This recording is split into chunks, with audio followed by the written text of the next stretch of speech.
Hello dear students, आज अपन जो chapter 4 है संधारित्र, उसके जो टेक्स्ट बुक है उसके पीछे के अंकित प्रश्नों का अपन अध्ययन करेंगे। जैसे फर्स्ट है, एक गोलाकार चालक की धारिता 1 पिकोफैरड है। धारिता कितनी है? 1 पिकोफैरड। तो इसकी त्रिज्या ज्ञात करो। अपन को ज्ञात करनी है इसकी त्रिज्या। अब देखो, कोई अपने पास एक गोले चालक है। गोले चालक की धारिता क्या होती है? R/K। तो यहाँ से R की वैल्यू क्या हो जाएगी? ये हो जाएगी CK। और यहाँ पे जो C है वो है 1 पिकोफैरड। तो 1 पिको मीन्स 10⁻⁻12 एंड K की वैल्यू 9 × 10⁻9। तो यहाँ पे जो त्रिज्या होगी वो क्या हो जाएगी? 9 × 10⁻³ मीटर, या फिर अपन बोले R = 9 मिलीमीटर।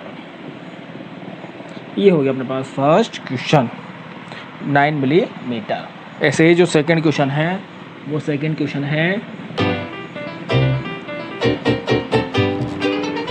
एक समांतर प्लेट संधारित्र की प्रत्येक प्लेट का क्षेत्रफल 100 सेंटीमीटर स्क्वायर है। जो सेकंड क्वेश्चन है, क्षेत्रफल है 100 सेंटीमीटर स्क्वायर तथा दोनों प्लेटों के मध्य विद्युत क्षेत्र की तीव्रता 100 न्यूटन पर कूलाम है। विद्युत क्षेत्र की तीव्रता क्या है? 100 न्यूटन पर कूलाम। प्रत्येक प्लेट पर आवेश कितना है? तो प्रत्येक प्लेट पर अपन को आवेश का मान ज्ञात करना है। तो ये संधारित्र है, इसकी एक प्लेट धनात्मक होती है, दूसरी प्लेट ऋणात्मक होती है। अब यहाँ पर अपन को A दिया है, E दिया है, Q का मान ज्ञात करना है। अपन जानते हैं E क्या होता है? σ/ε0, और सिग्मा की वैल्यू क्या होती है? Q/A। यहाँ पे अपन वैल्यू रखेंगे तो E = Q/A ε0, और Q की वैल्यू हो जाएगी ε0 अब A देखना है यहाँ पे, ये सेंटीमीटर है, ये न्यूटन पर कूलाम। ये तो अपने पास MKS में SI यूनिट, ये सेंटीमीटर में है, इसको मीटर में कन्वर्ट करेंगे तो A = हो जाएगा 100 × 10⁻² स्क्वायर। ये सेंटीमीटर क्या होता है? 1 सेंटीमीटर होता है 10⁻² मीटर। तो A की वैल्यू आ गई 100 × 10⁻⁴। तो A हो गया अपने पास 10⁻² मीटर स्क्वायर। इसको यहाँ पुट करेंगे तो Q हो जाएगा, जो ε0 है, इस ε0 की वैल्यू होती है 8.85 × 10⁻12। E की वैल्यू 100, A की वैल्यू 10⁻²। ये कैंसिल हो गया तो Q की वैल्यू क्या आई? 8.85 × 10⁻12 कूलाम। ये आवेश आ गया। तो धनात्मक प्लेट पे क्या होगा? धनात्मक आवेश, और ऋणात्मक प्लेट पे क्या होगा? ऋणात्मक आवेश। ये हो गया सेकंड क्वेश्चन।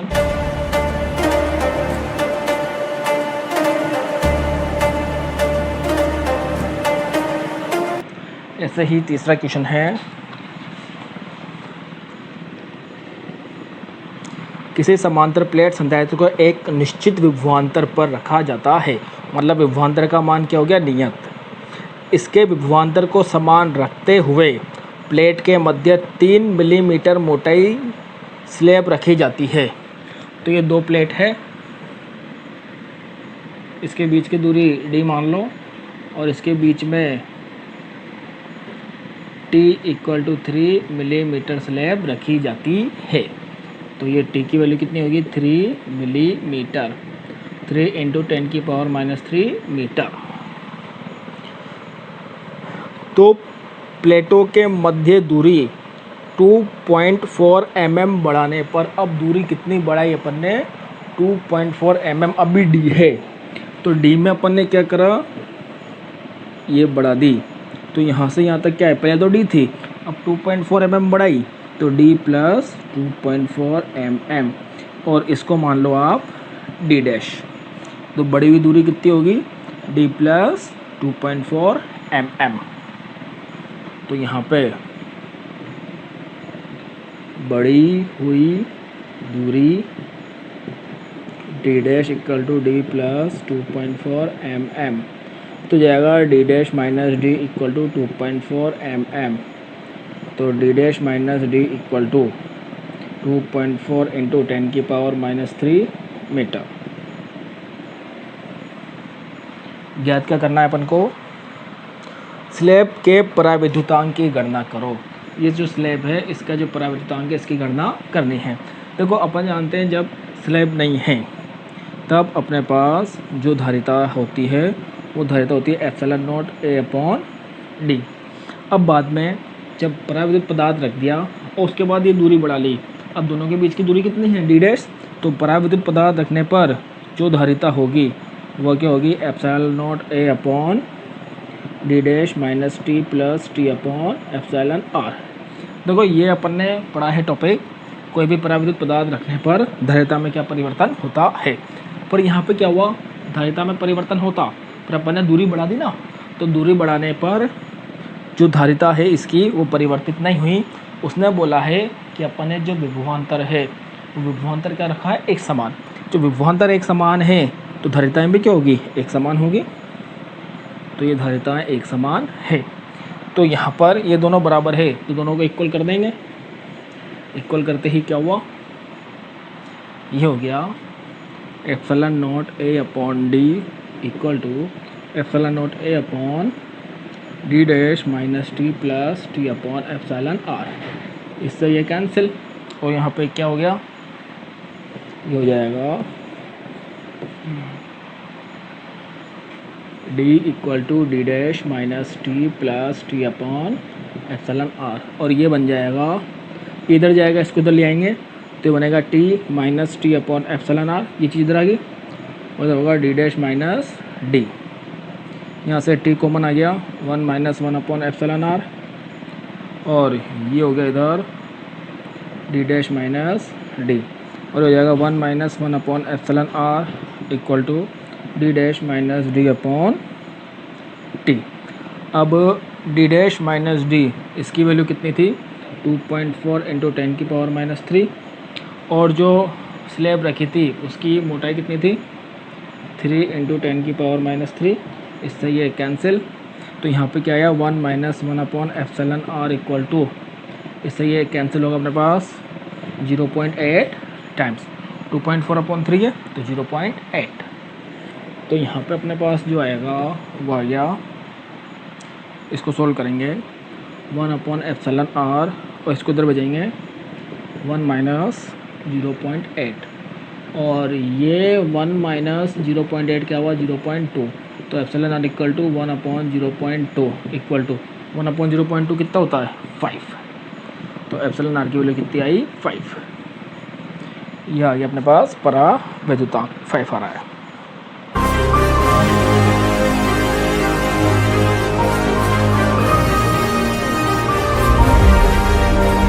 ऐसे ही 4th क्वेश्चन, दो संधारित्र है जिनकी धारिताएं क्रमशः 2 माइक्रोफैरड तथा 4 माइक्रोफैरड है। तो C1 तो हो गया 2 माइक्रोफैरड और C2 हो गया 4 माइक्रोफैरड। जब इनको क्रमशः श्रेणी में तथा समांतर क्रम में जोड़ा जाता है तो इनकी तुल्य धारिता ज्ञात करो। तो पहले तो श्रेणी क्रम में जोड़ा गया, फिर समांतर क्रम में, तो धारिता ज्ञात करनी है। अनुपात, तो श्रेणी क्रम में तो क्या होता है?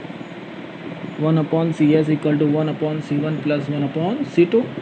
तो 1/2 प्लस 1/4। तो ये हो गया 1/CS equal to 4, 2 plus 1 equal to 3/4। तो यहाँ से CS कितना हो गया? 4/3। और ऐसे समांतर क्रम की बात करें तो होता है C1 plus C2 equal to 2 plus 4 equal to 6। ये भी माइक्रोफैरड, ये भी माइक्रोफैरड। अब इसका अनुपात निकालना है तो CS/CP इक्वल टू 4/3/6। तो ये क्या हो गया?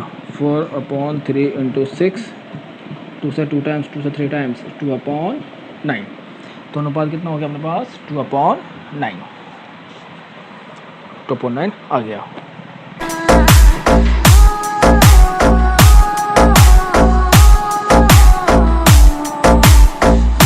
ऐसे ही 5th क्वेश्चन देखना। 5th क्वेश्चन अपने पास, दो आवेशित धातु के गोलों की त्रिज्याएं क्रमशः कितने कितने हैं, R1 इक्वल टू 0.05 मीटर और R2 इक्वल टू 0.10 मीटर। प्रत्येक गोले पर 75 माइक्रोकुलाम आवेश है।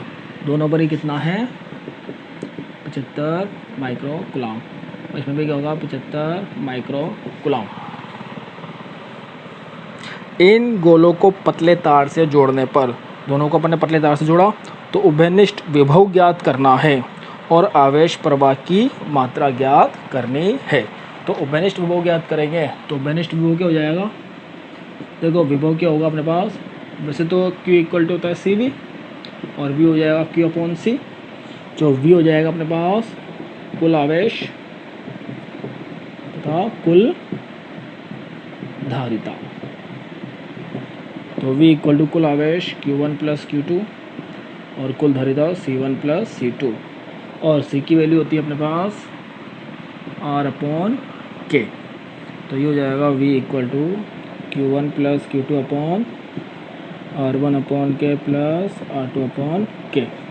तो ये जाएगा Q1 प्लस Q2 अपॉन, ये 1 अपॉन K कॉमन हो गया, R1 प्लस R2।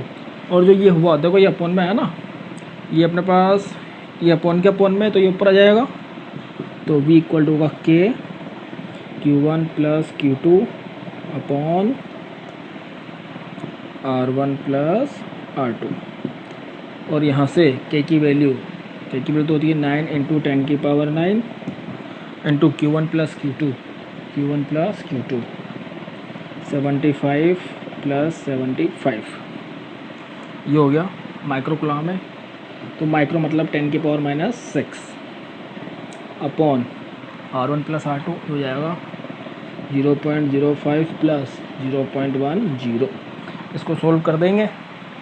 इसको सोल्व करके क्या आएगा, इसको सोल्व करके आएगा, देखना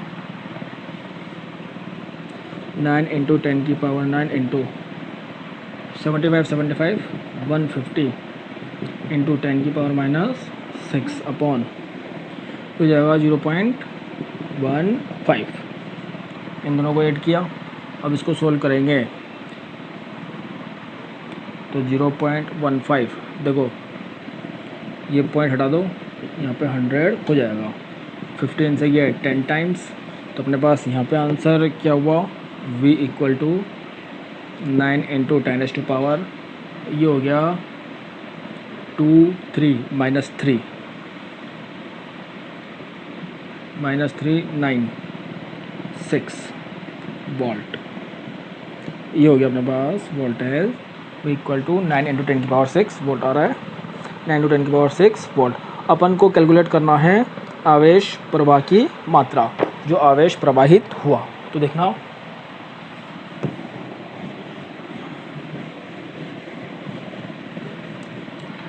यहाँ पे R2 ग्रेटर देन है R1, it mean C2 greater than होगा C1 से। तो आवेश प्रवाह की मात्रा ज्ञात करनी है तो अपन देखेंगे जो द्वितीय चालक है उस पर पहले आवेश Q2 था, बाद में Q2 डैश हो गया। तो आवेश प्रवाह कितना हुआ, Q2 डैश माइनस Q2। और जो ये Q2 डैश है वो क्या हो जाएगा, C2V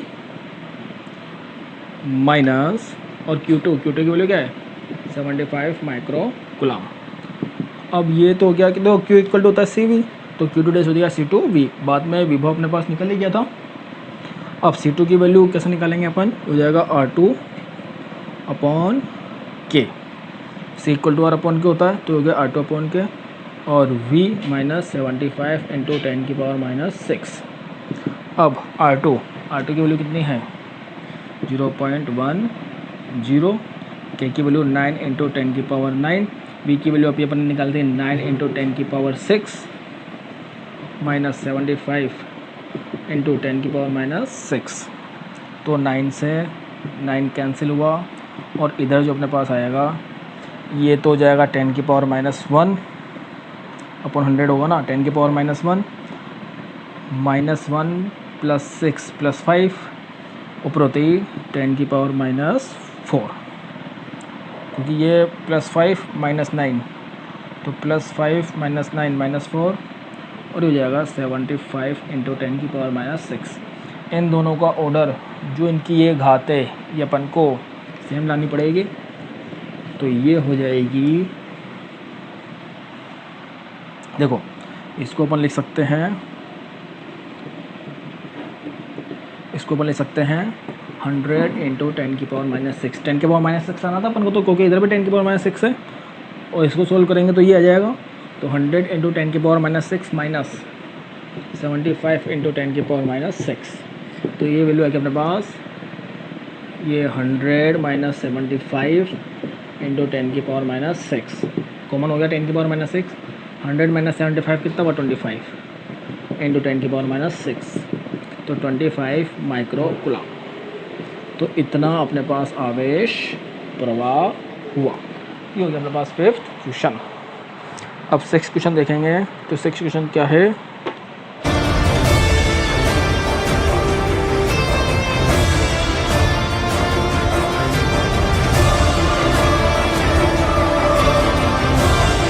सिक्स्थ क्वेश्चन है, देखना 150 वोल्ट पर आवेशित 2 माइक्रोफेरेड धारिता के एक गोलीय चालक का संबंध।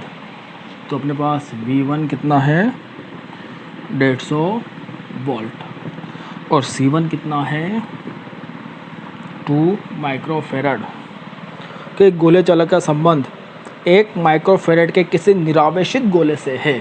तो C2 कितना है 1 माइक्रोफेरेड के किसी निरावेशित गोले से, निरावेशित मतलब कोई आवेश नहीं, मतलब V2 कितना हो गया 0 वोल्ट से है।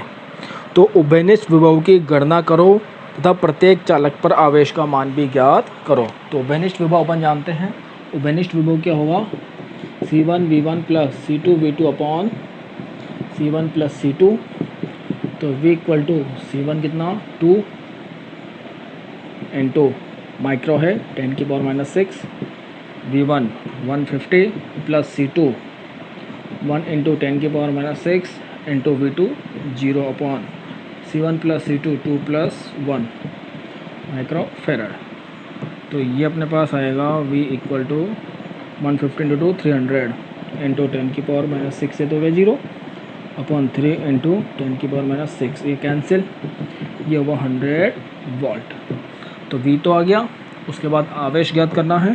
तो आवेश क्या होता है, फर्स्ट आवेश तो हो जाएगा C1 V, C1 कितना 2 इंटू 10⁻⁶ 100, तो क्या 200 इंटू 10⁻⁶ कूलम, तो 200 माइक्रो कूलम। और Q2 dash equal to C2V, C2 कितना है 1 माइक्रो फेरेड इंटू V 100, तो 100 माइक्रो कूलम। ये हो गया अपने पास आवेश। तो 200 माइक्रो कूलम और 100 micro coulomb. Next 7th question है 125 बूंदों को 200 वोल्ट के विभव तक आवेशित किया जाता है। तो बूंदों की संख्या कितनी है, बूंदों की संख्या n इक्वल टू 125 और जो विभव दे रहे हैं उसको कितना है 200 वोल्ट। तो यह 200 वोल्ट। ये अपने पास 125 छोटी छोटी बूंदें मिलाई है, तो इसलिए अपन ने इसका जो विभव है उसको लिखा है VSS मतलब स्मॉल। तो 125 बूंदों को 200 वोल्ट के विभव तक आवेशित किया जाता है। इन बूंदों को मिलाकर एक बड़ी बूंद बनाते हैं। इन सब बूंदों को मिला के क्या करा, एक बड़ी बूंद बनाई। इससे विभव तथा ऊर्जा में परिवर्तन की गणना करो। तो इससे अपन का विभव और ऊर्जा में परिवर्तन की गणना करनी है। देखो अपन ये मान लेते हैं, माना बड़ी बूंद की त्रिज्या वही अपने पास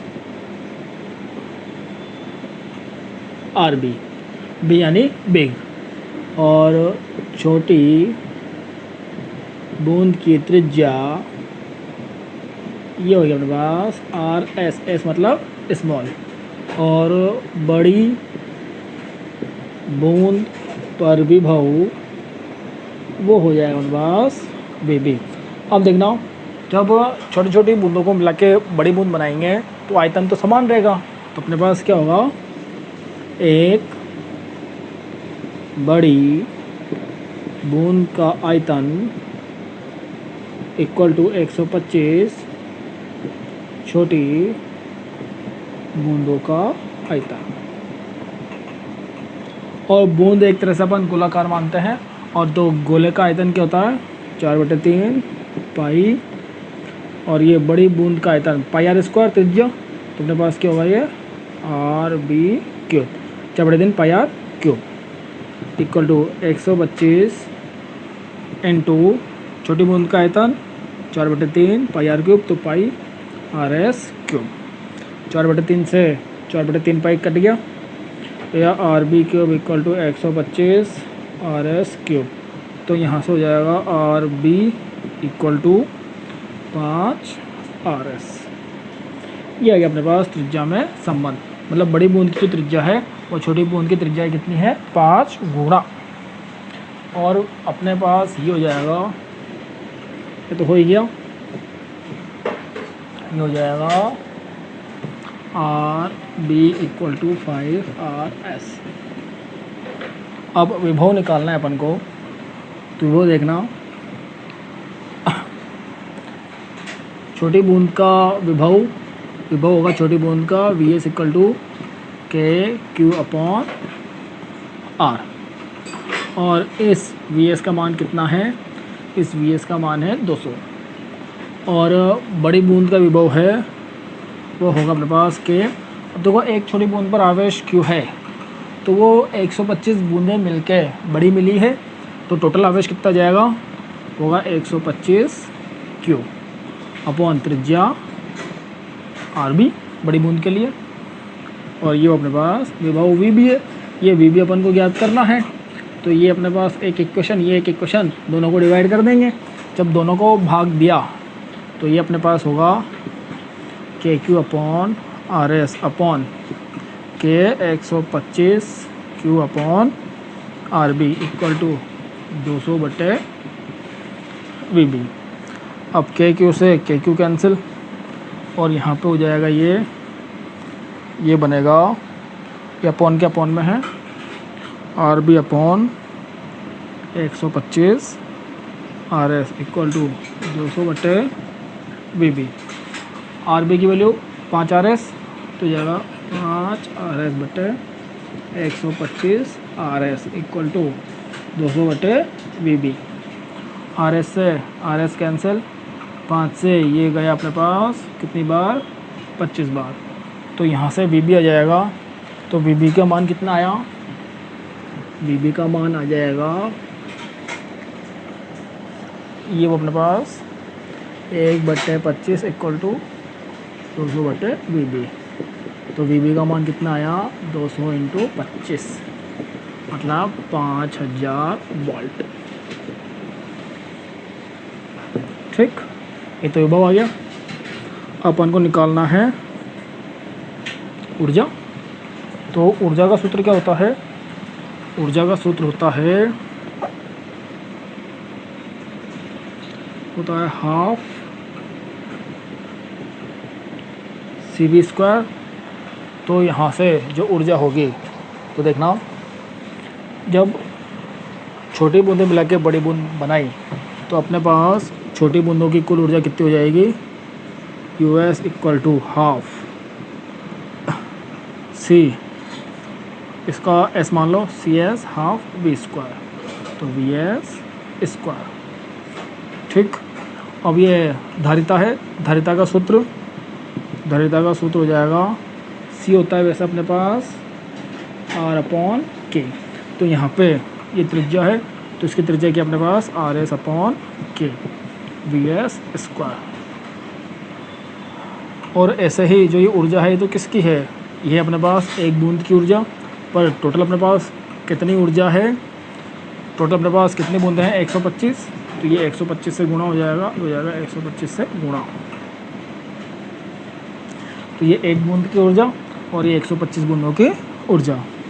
ऐसे ही बड़ी बूंद की ऊर्जा निकालेंगे बी की, तो जो हाफ, इसको सी बी मान लो, और वी बी स्क्वायर, ये तो एक ही बूंद बनी, तो U B equal to half, और ये हो जाएगा बस आर बी अपॉन के, धारिता क्या हुआ त्रिज्या बटे के, और वी बी अपने पास हो जाएगा, वी बी कितना है अभी तो वी बी लिख देते हैं, वी बी स्क्वायर।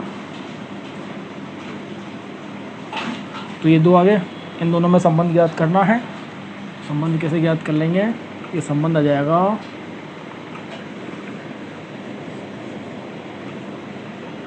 देखना,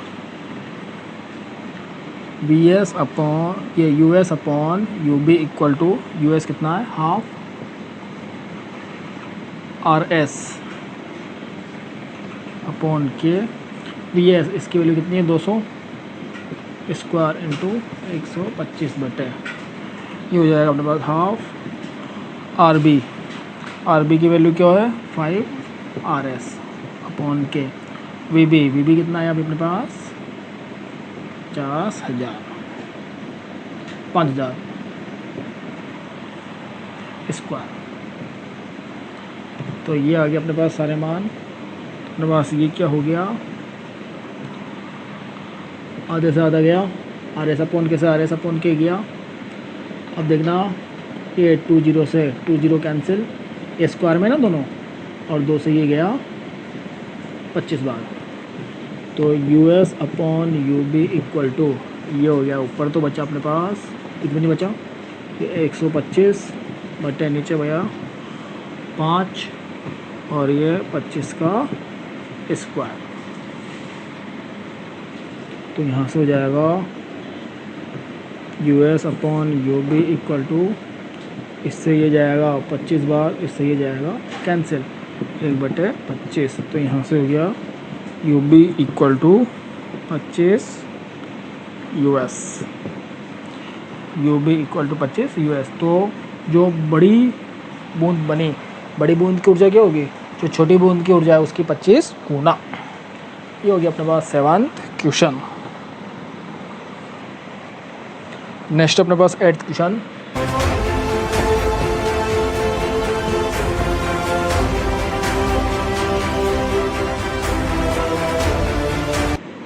इसमें एक चित्र दिया हुआ है, उसमें अपन को कुल धारिता का मान ज्ञात करना है।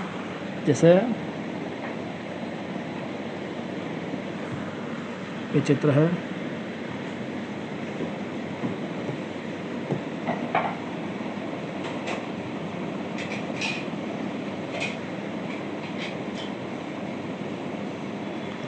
और ऐसे ही यहाँ पे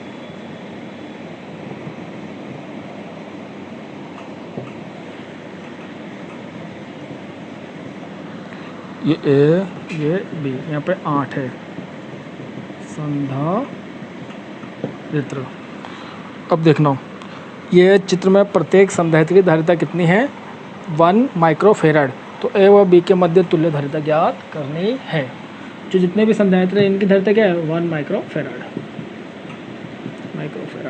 ठीक, 1 माइक्रोफेराड 1 माइक्रोफेराड 1 माइक्रोफेराड, ये 1 माइक्रोफेराड है सारे।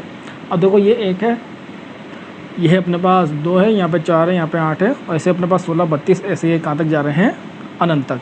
अब उनको इन दोनों के बीच में क्या ज्ञात करना है तुल्य धारिता। ये जो अपने पास एक संधारित्र है इसकी तुल्य धारिता अपन मान लेते हैं C1, इसकी तुल्य धारिता C2, इसकी तुल्य धारिता C3 और इस पूरी तुल्य धारिता C4। ऐसे अपने पास आता जाएगा। जो यहाँ पे तो एक ही है तो C1 तो कितना है 1 माइक्रोफेराड। अब C2 निकालें, दोनों किस में है श्रेणी क्रम में। श्रेणी क्रम में क्या होता है 1/C2 इक्वल टू ये 1/C1 प्लस 1/C2 स्टेप्स हो गए, तो अपने पास होगा 1/1 प्लस 1/1 इक्वल टू 2। तो C2 कितना हो गया 1/2 माइक्रोफेराड। ऐसे जो C3 है इसमें 4 है, तो ये अपने पास श्रेणी क्रम में है, तो श्रेणी क्रम से 1/1 प्लस 1/1 प्लस 1/1 प्लस 1/1, क्योंकि फॉर्मूला ये होता है जो धारिता है उसका व्युत्क्रम है वो समस्त धारिताओं के व्युत्क्रम के योग के बराबर। तो 1/C3 इक्वल टू 4, तो C3 इक्वल टू 1/4 माइक्रोफेराड। और ऐसे ये 8 है, तो 1/C4 equal to 1/1 plus 1/1 plus 1/1 plus 1/1 plus 1/1 plus 1/1 plus 1/1 plus 1/1। तो 1/C4 इक्वल टू 8, तो C4 इक्वल टू 1/8 माइक्रोफेराड। इस तरह से ये आता जाएगा। अब ये सारे के सारे तो अपने निकाल लिए। अभी सब किस में है? समांतर क्रम में, अनंत तक जा रहे हैं। तो समांतर क्रम में तुल्य धारिता क्या होती है? समांतर क्रम में तुल्य धारिता होती है C equal to C1 plus C2 plus C3 plus C4 plus that dash, ये जरा अपने पास अनंत तक। तो ये जाएगा 1 प्लस 1/2 प्लस 1/4 प्लस 1/8 प्लस अनंत तक। अब देखो जो ये है, ये अपने पास क्या बन रही है? ये अपने पास बन रही है एक गुणोत्तर श्रेणी। गुणोत्तर श्रेणी क्या होती है? A plus AR plus AR square plus ऐसे अनंत तक जारी है गुणोत्तर श्रेणी। गुणोत्तर श्रेणी अपन कैसे कर देखते हैं? जो एक पद है उसके पहले वाले पद का इसमें भाग देने पर जो मान आएगा वो सब में समान आएगा। AR में A का भाग दोगे तो R बचेगा, AR स्क्वायर में AR का भाग दोगे जब भी R ही बचेगा। तो ये गुणोत्तर श्रेणी है और अनंत तक कोई गुणोत्तर श्रेणी जारी है तो जो उसका योग है वो होता है A/1 माइनस R। अपन इससे इसकी तुलना करें तो इससे तुलना करने पर ये क्या होगा? ये होगा A की वैल्यू तो आ गई 1 और R की वैल्यू आई 1/2। तो यहाँ से अपने पास C जो निकलेगा इनका योग वो निकलेगा 1/1 माइनस R की जगह 1/2। तो 1/1 माइनस हाफ ये हो गया 2 माइक्रोफेराड। तो इस तरह से जो तुल्य धारिता है वो कितनी है? 2 माइक्रोफेराड।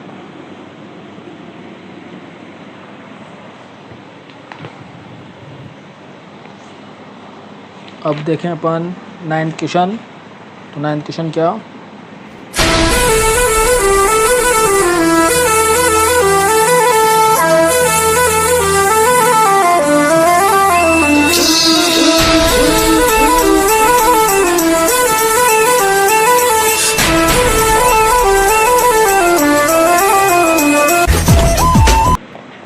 ये 9th क्वेश्चन है। 9th क्वेश्चन में A व B के मध्य तुल्य धारिता दे रखी है 5 माइक्रोफेराड। A और B के मध्य तुल्य धारिता कितनी है? 5 माइक्रोफेराड। तो संधारित्र C की धारिता ज्ञात करो। ये C है, इसकी धारिता अपन को ज्ञात करनी है।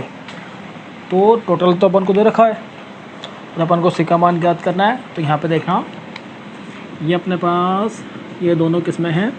समांतर क्रम में। तो समांतर क्रम में क्या होता है? C equal to C1 plus C2। तो जाएगा 1 प्लस 1 इक्वल टू 2 माइक्रोफेराड। ऐसे ही जो ये है ये दोनों भी किस में हैं? ये दोनों भी समांतर में हैं। समांतर में क्या होता है? C1 plus C2। तो ये हो जाएगा अपने पास 8 माइक्रोफेराड। इन दोनों को जोड़ देंगे तो अपने पास जो तुल्य बनेगा वो तुल्य क्या बन जाएगा? इन दोनों को जो तुल्य है वो कितना है? 2। तो यहाँ पे आ जाएगा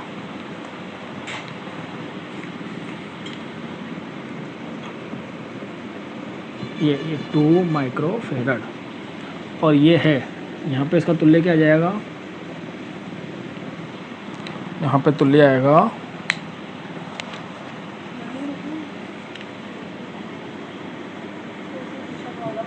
8 माइक्रोफेराड। अब ये आ गया। अब इसमें अपन आगे देखें तो देखना, अब देखें देखो ये अपने पास एक ही पॉइंट से जुड़ रहा है, इधर ये भी अपने पास एक ही पॉइंट से जुड़ रहा है। ये दोनों श्रेणी में है और ये दोनों किस में है? श्रेणी में। और श्रेणी क्रम में जो धारिता होती है वो क्या होती है? 1/C equal to 1/C1 plus 1/C2। तो इन दोनों का देखें तो जाएगा 1/2 प्लस 1/2 इक्वल टू 1। तो यहाँ तो अपने पास C कितना आया? 1 माइक्रोफेराड। तो इन दोनों का तुल्य कितना हुआ? 1 माइक्रोफेराड। तो ये हो गया अपने पास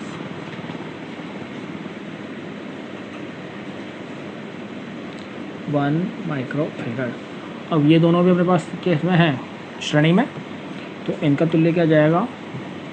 इसका तुल्य आएगा 1/C डैश मान लेते हैं 1/C प्लस 1/8। तो ये होगा 8 प्लस C/8C। इसको हल किया तो C डैश कितना आया? 8C/8 plus C। ये आ गया। तो इन दोनों का तुल्य कितना आया? ये आया 8C/8 प्लस C। अब तो जो ये दोनों संधारित्र है, ये एक संधारित्र इस पॉइंट से और ये वाला भी इस पॉइंट से, और ये एक माइक्रोफेरेड और ये दोनों इस पॉइंट पे, तो ये दोनों क्या है, एक दूसरे से जुड़ रहे और दोनों पॉइंट पे जुड़े हुए हैं। तो यहाँ पे क्या होगा, ये दोनों किस में हैं, समांतर क्रम में। तो समांतर क्रम में है और इन दोनों के बीच का तुल्य निकालना है, तो मैं रखा है CAB, ये क्या होगा, समांतर क्रम में ना, तो ये हो जाएगा 8C/8 + C + 1, और ये CAB की वैल्यू कितनी है, 5 माइक्रोफेरेड। तो ये भी 1 माइक्रोफेरेड है, 5 माइक्रोफेरेड। तो ये अपने पास क्या बन जाएगा, 8C/8 + C = 5 - 1 = 4। तो ये आ जाएगा अपने पास, इसको अपन वज्र गुणा करेंगे, 8C = 8 + C × 4। तो 8C = 32 + 4C, ये 4C इधर आएगा, 8C - 4C = 32, हो गया 4C = 32, तो C = 32/4 = 8 माइक्रोफेरेड। तो C का मान कितना आया, 8 माइक्रोफेरेड। हो गया 9th क्वेश्चन। ऐसे 10th है,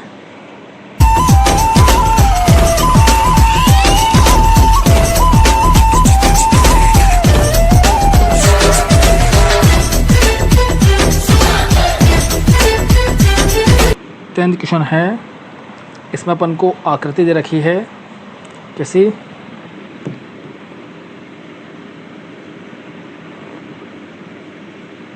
A B, यहाँ से पार्ट है, एक तो ये इधर जा रहा है ऐसे, और एक ये, तो ये तो है εr2, इधर वाला εr1, और एक और दे रखा है, तो यहाँ से पार्ट हो रहे हैं इसके A B, तो इस तरह से है, और ये εr1 εr2। तो चित्र 4.34 में दर्शाए गए संधारित्र की धारिता ज्ञात करो। प्रत्येक प्लेट का क्षेत्रफल A है और दोनों प्लेटों के मध्य की दूरी D है। इन दोनों प्लेटों के बीच की दूरी कितनी है, D। तो देखना अपन को क्या निकालना है, संधारित्र की धारिता कैसे निकालेंगे। देखो अपन ने पढ़ा था श्रेणीक्रम समांतर क्रम, तो अगर दो प्लेटें इस तरह से है और अगर इस टाइप से है, तब तो ये अपन इसको कैसा मानेंगे, इसको मानेंगे अपन समांतर क्रम। और अगर दो प्लेटें हैं और इस टाइप से डिवाइड है, तो इसको अपन क्या मानेंगे, श्रेणी क्रम। तो यहाँ पे देखना ये क्या होगा। अब देखो ये तो है समांतर वाला और ये है श्रेणी वाला, ये अलग अलग परावैद्युत पदार्थ रखे हुए हैं, ये निकाले थे अपन ने श्रेणी क्रम समांतर क्रम में। देखना आप इसको देखें अपन, तो ये और ये चीज़ एक जैसी है, क्योंकि इसको अगर आप सीधा रख दोगे तो ये A हो जाएगा और ये B हो जाएगा। तो क्या है, इसका आधा पार्ट में एक अलग परावैद्युत है, दूसरे पार्ट में अलग परावैद्युत है, तो ये समांतर क्रम में है। तो समांतर क्रम में है तो इसके आधे पार्ट का अपन देखें तो वैसे तो धारिता होती है ε0 A/D, तो ये अपने पास पूरा A है तो आधा आधा बटा ना, तो ये A/2 हो गया और ये A/2 हो गया। तो ये तो जाएगा C1 = ε0 εr1 A/2/D और C2 = ε0 εr2/D और ये A/2। समांतर क्रम में है तो C = C1 + C2, तो C = ε0 εr1 A/2D plus ε0 εr2 A/2D। यहाँ से ε0 A/2D कॉमन आ गया, अंदर बचा εr1 + εr2। अब इसको देखेंगे तो ये श्रेणी क्रम में है, और श्रेणी क्रम में है तो देखना ये प्लेट तो पूरी आ रही है, पर इसकी जो दूरी है वो दूरी क्या हो रही है, आधी, D/2, यहाँ से यहाँ तक भी D/2, क्योंकि इन दोनों के बीच की दूरी D है, तो आधी D/2 आधी D/2। तो C होता है अपने पास ε0 A/D, और परावैद्युत पदार्थ है तो εr, तो यहाँ से C1 हो जाएगा ε0 εr1 A/D/2, तो ये हो गया 2 epsilon naught epsilon R1 A upon D, और C2 हो गया, ऐसे हो जाएगा 2 epsilon naught epsilon R2 A upon D। श्रेणी क्रम में है, श्रेणी क्रम में क्या होता है 1 upon C equal to 1 upon C1 plus 1 upon C2। तो यहाँ पे ये बन जाएगा, इसका कोई डायग्राम का मतलब नहीं है। 1 अपॉन C इक्वल टू, देखो 1 अपॉन C1 ना, तो ये वैल्यू हो जाएगी, तो इसका इन्वर्स हो जाएगा, तो D upon 2 epsilon naught epsilon R1 A plus, ऐसे ये रिवर्स है, तो इसका इन्वर्स हुआ तो क्या हो गया D upon 2 epsilon naught epsilon R1 R2 epsilon R2 A, और यहाँ से हो जाएगा 1 upon C equal to D upon 2 epsilon naught A common आया, अंदर क्या बचा 1 upon epsilon R1 plus 1 upon epsilon R2, तो 1 upon C equal to D upon 2 epsilon naught A, ये epsilon R2 plus epsilon R1 upon epsilon R1 epsilon R2, तो यहाँ से C निकल जाएगा 2 epsilon naught epsilon R1 epsilon R2 A upon D epsilon R1 plus epsilon R2, यह किसकी धारिता। तो पहले वाले के तो आगे अपने पास ये, और दूसरे वाले की आगे अपने पास ये। ऐसे ही 11th क्वेश्चन 10 तक तो हो गया। 11th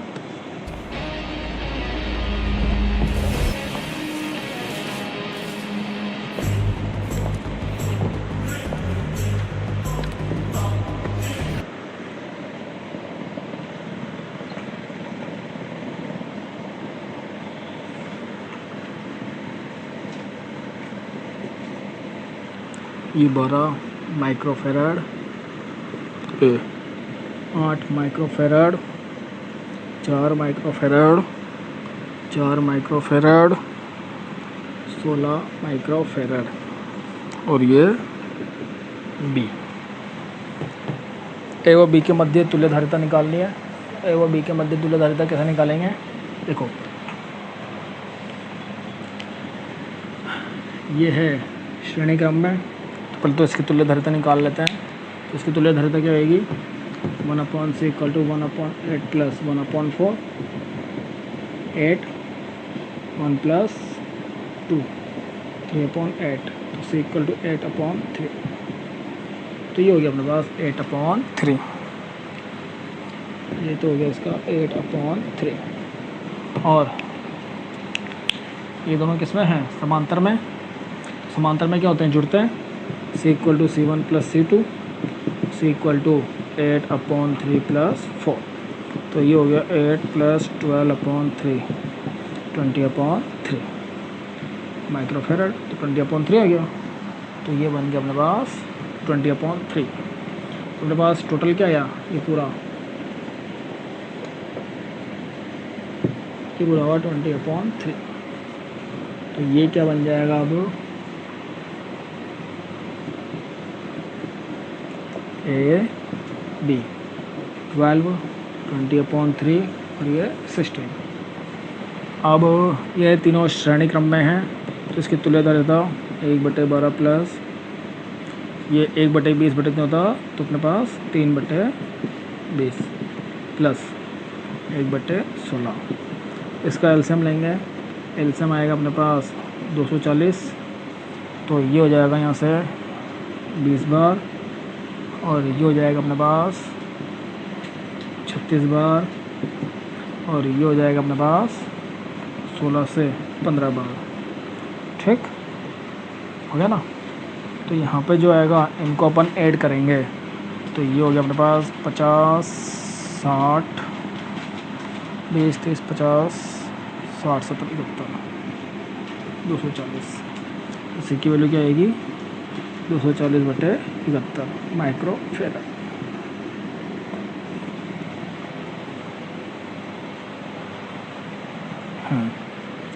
ऐसे ही 12 क्वेश्चन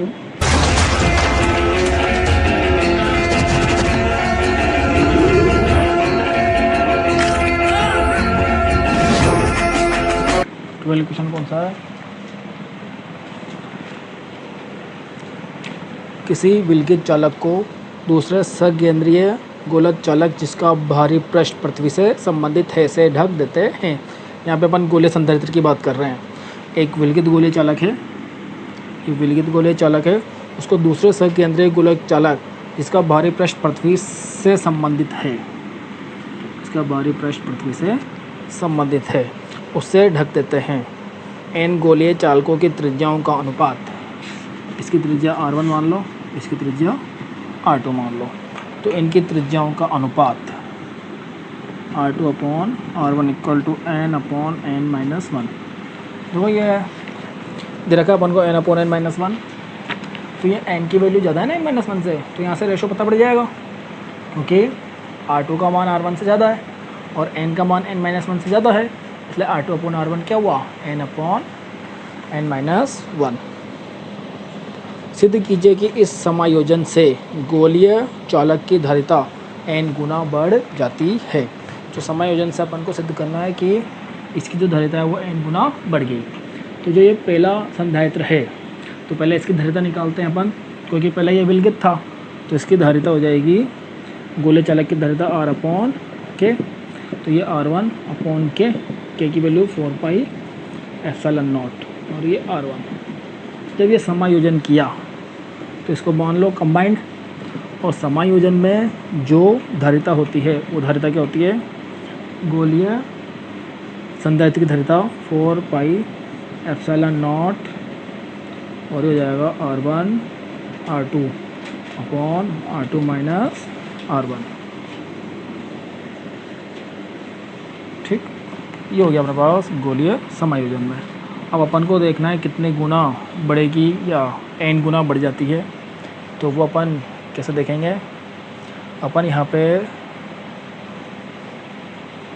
ये C1 है और ये CC है, CC में C1 को विभाजित कर देंगे, तो अपने पास क्या होगा, ये मान लो CC/C1, CC कितना 4πε0 r1/r2 माइनस r1 और ये अपॉन 4πε0 r1, ऐसे ये कैंसिल, r1 से r1 कैंसिल, तो ये क्या बना, ये बन गया CC/C1 इक्वल टू, यहाँ पे आया r2/r2 माइनस r1, और ये नीचे जाएगा, इसको अपन कर सकते हैं 1/r2 माइनस r1/r2 हो जाएगा 1/, ये अलग अलग डिवाइड होगा, r2/r2 माइनस r1/r2, ये कैंसिल, तो ये बन जाएगा CC/C1 इक्वल टू 1/1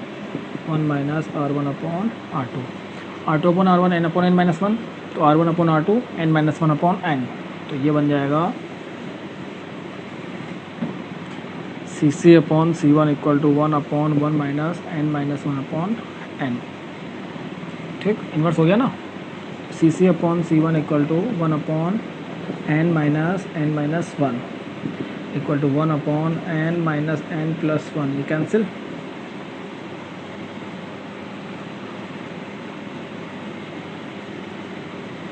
ये क्या हो गया,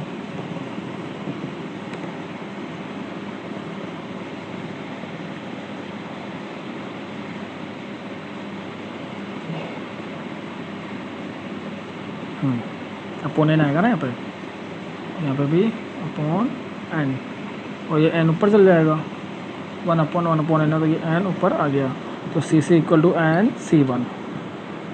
तो इस तरह से जो अपन ने संयोजित किया, तो संयोजित करने पर जो धारिता है वो कितने गुना बढ़ेगी, n गुना। नेक्स्ट देखेंगे 13,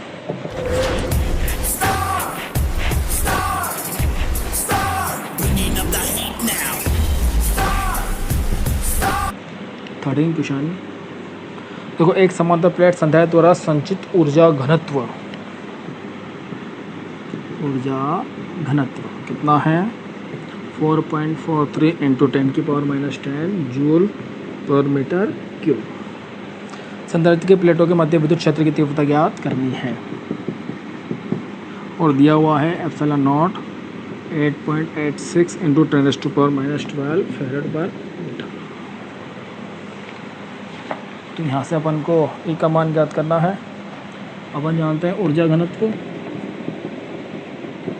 होता है 1/2 एप्सिलॉन नॉट ई स्क्वायर। तो ई की वैल्यू यहाँ से क्या हो जाएगी, ये होगी 2 इंटू ऊर्जा घनत्व अपॉन एप्सिलॉन नॉट, और ये स्क्वायर है ना, तो ये आ गया रूट। तो E equal to root 2 into ऊर्जा घनत्व 4.43 इंटू 10⁻⁻10 अपॉन हो जाएगा 8.86 इंटू 10⁻12। देखो इसको इससे मल्टीप्लाई करेंगे तो ये चीज़ आएगी, तो इससे तो ये कैंसिल पूरा, ये ऊपर जाएगा तो अपने पास हुआ रूट 10⁻²। तो ई हो गया अपने पास 10⁻² का रूट 10 न्यूटन पर मीटर। ये हो गया अपने पास 14 क्वेश्चन है।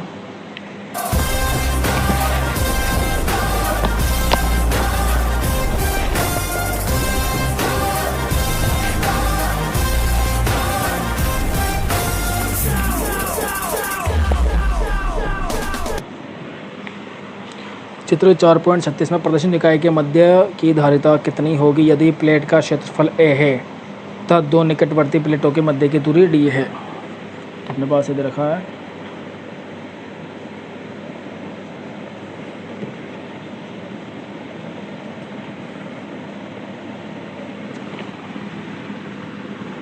ये है ए, ये बी और ये है डी, डी और ये है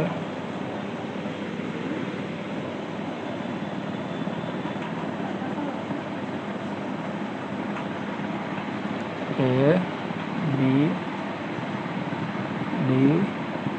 बी डी। अब तुल्य धारिता का मान ज्ञात करना है। देखो इधर प्लस दें इधर माइनस दें, तो ये प्लस तो इधर प्लस जाएगा और इधर प्लस जाएगा, ये माइनस इधर माइनस जाएगा, इधर माइनस जाएगा। अब देखो जो धारिता होगी वो क्या होगी, ये प्लस और ये माइनस, ये एक संधारित्र की तरह व्यवहार करेगा, और ये प्लस माइनस, ये प्लस और ये माइनस, ये संधारित्र की तरह व्यवहार करेगा, और ये माइनस माइनस है, ये संधारित्र की तरह व्यवहार नहीं करेंगे, और माइनस माइनस से जुड़ रहा है, इसलिए अपने पास ये क्या होगा, ये होगा अपने पास समांतर क्रम। अगर ये माइनस ये प्लस, अगर माइनस प्लस से जुड़ता तो श्रेणी क्रम होता, और माइनस माइनस से जुड़ा है तो समांतर क्रम। तो अपने पास तुल्य क्या आ जाएगा, C इक्वल टू समांतर क्रम है C1 प्लस C2 देगा epsilon naught A upon D plus epsilon naught A upon D। तो C हो गया अपने पास 3, ये 2 epsilon naught A upon D। और ऐसे इसमें देखें तो इधर प्लस इधर माइनस, प्लस प्लस इधर ये minus minus, plus minus minus plus plus minus. तो ये भी अपने पास क्या है, देखो ये संधारित्र है, इसका माइनस इस संधारित्र के माइनस से जुड़ रहा है, और ये जो प्लस माइनस और ये माइनस प्लस है तो इस संधारित्र का प्लस इस संधारित्र के प्लस से जुड़ रहा है। तो ये भी क्या होगा, समांतर क्रम। तो समांतर क्रम में क्या होगा, C1 plus C2 plus C3 तो जाएगा epsilon naught A upon D plus epsilon naught A upon D plus epsilon naught A upon D, ठीक है 3 epsilon naught A upon D।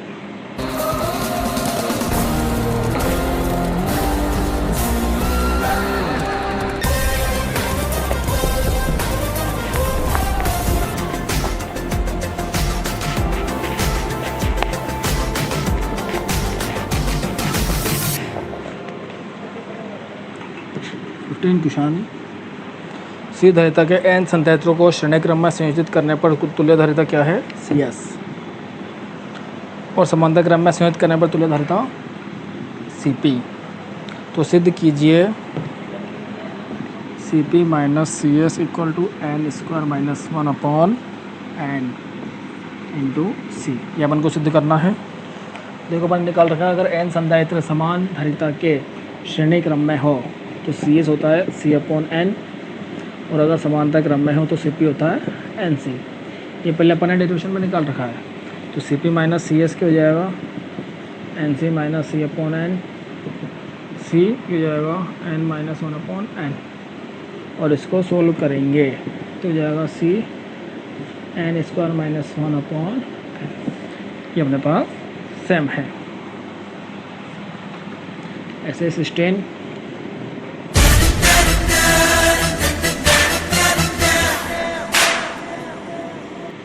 Question last है। देखो, समांतर प्लेट संधारित्र में प्रयुक्त प्लेट की त्रिज्या वो है अपने पास 10 सेंटीमीटर मीटर। यदि प्लेटों के मध्य की दूरी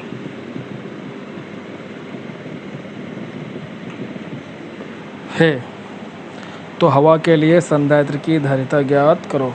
तो हवा के लिए संधारित्र की धारिता क्या हो जाएगी? C = ε0 A/d।